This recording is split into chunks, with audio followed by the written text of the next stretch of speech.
Americans for the Arts is the main lobby for the arts in the US. Why the arts need a lobby in America? In the United States, the funding of the arts, the way that the arts are funded, is a mixture of about 10% government money, mostly local and then state and then federal. So it's fairly small compared to Europe or other parts of the world. And then 30% private dollars and 60% earned income. So they're like small businesses, the arts in America. But to keep that 9% or 10% of government money, it doesn't come naturally to our governments to invest in the arts. They didn't do it until really about 50 or 60 years ago. So we constantly have to make the case that both the arts are valuable and investment in the arts is good for the community and for the country economically as well. How do you work? How are you able to mobilize hundreds, thousands of people across all 50 states in America when there is a cut for any threats for the arts in the Congress, the White House, or the arts agencies? So over the last, I've been there for 30 years, and in the time that I've been there, we slowly built up not only an organizational membership, but a citizen membership of about 300,000 citizen activists, 300,000 people who care about the arts and that the government should pay attention to the arts.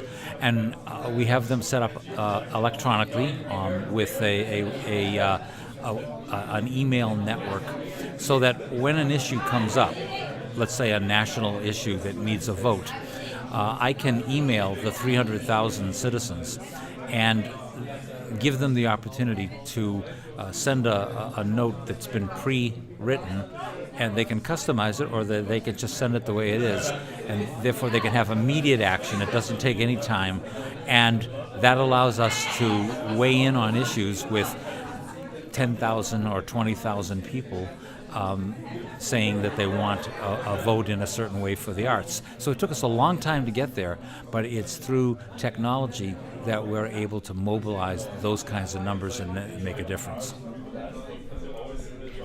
Americans for the Arts is a non-profit organization. It means it is not funded by the government. What is your budget? How do you get your money then? Actually, we are a non-profit organization, but that does not mean we can't get money from the government. A non-profit organization simply is not designed to make a profit that is shared among shareholders. What it means is that whatever profits are made are put back into the public good, are spent, and it's something that's not very well known. You can get government money. The other benefit of a nonprofit organization is that gifts from the private sector or from individuals are tax deductible, and so that's how money is attracted. So at Americans for the Arts, we're a little bit different. Our budget is about $17 million. 1/3 of the money comes from contributed income, mostly private sector, mostly foundations, a little tiny bit of government money, but we're eligible to get it. We just don't go after it very much because we are turning around and then lobbying. But the other 2/3 of the money, half of it comes from earned income that comes from things that we sell, like tickets or membership. And the last third, we're very, very fortunate that Americans for the Arts has built up a very large endowment. And we take about a third of our budget every year out of that endowment. How do you see the overall economic situation of the arts in the US? Let's do a basic SWOT, as we call it in business school. Strength, weaknesses, opportunities, threats.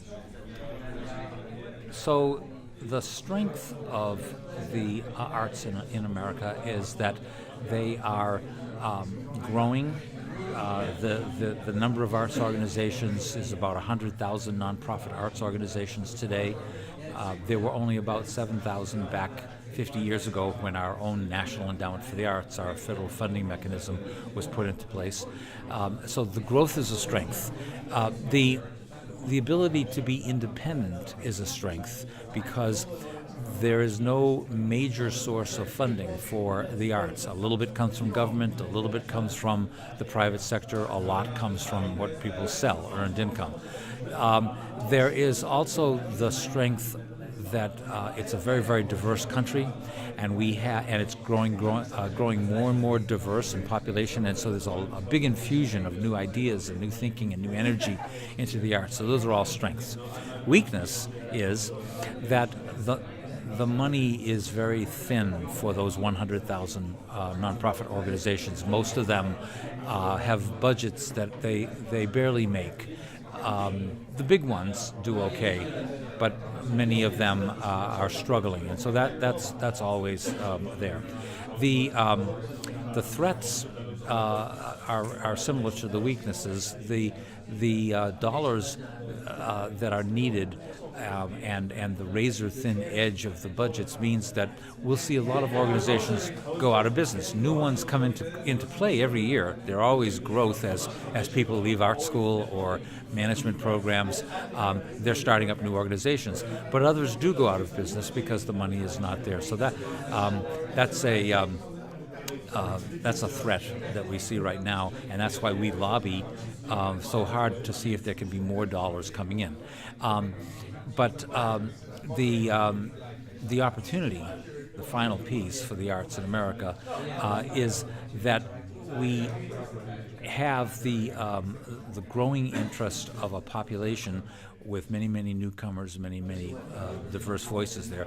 We have a strong local government investment in the arts, not the federal, but a strong local government investment in the arts. And I think that we have built up a very, very strong advocacy core in America that can continue to put the pressure on government and the private sector to do more. And I'm optimistic about the future. It's just constant case making and ongoing attention that we have to do.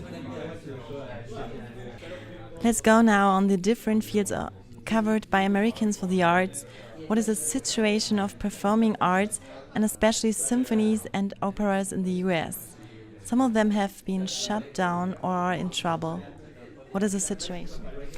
The situation for symphonies, operas, and a lot of the performing arts in the United States is that traditional mechanisms for delivering the art form, meaning concerts at 8 o'clock at night in a theater where people come in and sit down and observe and listen, those are continue to be declining in numbers. We see the data declining all the time, and it's an aging audience. The younger audiences are not, in general, as interested in going to things that are regimented in that way. They want flexibility. They want things that happen at different times that are convenient to them. But if you see this trend of less involvement in those kinds of venues, you might think that people were not interested in the art form itself, so let's say classical music. But in fact, the other data shows that classical music downloads are at an all-time high in America. So we have a situation where people are very interested in the art form, classical music. They just are not necessarily interested in the old-fashioned ways of delivery. So the American arts organizations have an opportunity and a dilemma. The ones that are looking at that opportunity and doing things like finding different kinds of, let's say, classical music offerings that the audience of today wants, or the kinds of places that, or times that the operas and the classical music venues are interested in, and they're putting those kinds of programs together. Those organizations are doing pretty well. Take a look at the Metropolitan Opera, for example. Of course, that's our biggest, but they've had a huge shift in one of the mechanisms that they use to deliver their opera, which is through movie screens in different movie theaters across the country, and they found a very big audience for opera that way. Or in In Washington, D.C., there's a Washington Opera does a program called Opera in the Outfield, where they put an outdoor opera in a baseball stadium, and they'll get 20,000 people to come. Now, I'm not saying that that's the way opera or symphony should be delivered, but it is an important lesson about looking at alternative ways of visualizing how an organization runs, how an audience intersects with that, and that will be the survival mechanism for the future. And the last thing I'll say is that we only read about bad news. So we read about the symphonies and the operas that are going out of business, but according to the National Orchestra Association, for every one that goes out of business, 2 are coming into play. So there's still a healthy classical music organizational industry, opera industry out there, but place and time and certain organizations are going to change in the new economy. Okay. One last question. Theaters are largely non-profit in the US, even though you have a bunch of them which are for-profit, mainly Broadway ones. What is the situation of non-profit theater sectors? So in America, there are a mix of for-profit and non-profit arts organizations. Theater is a great example.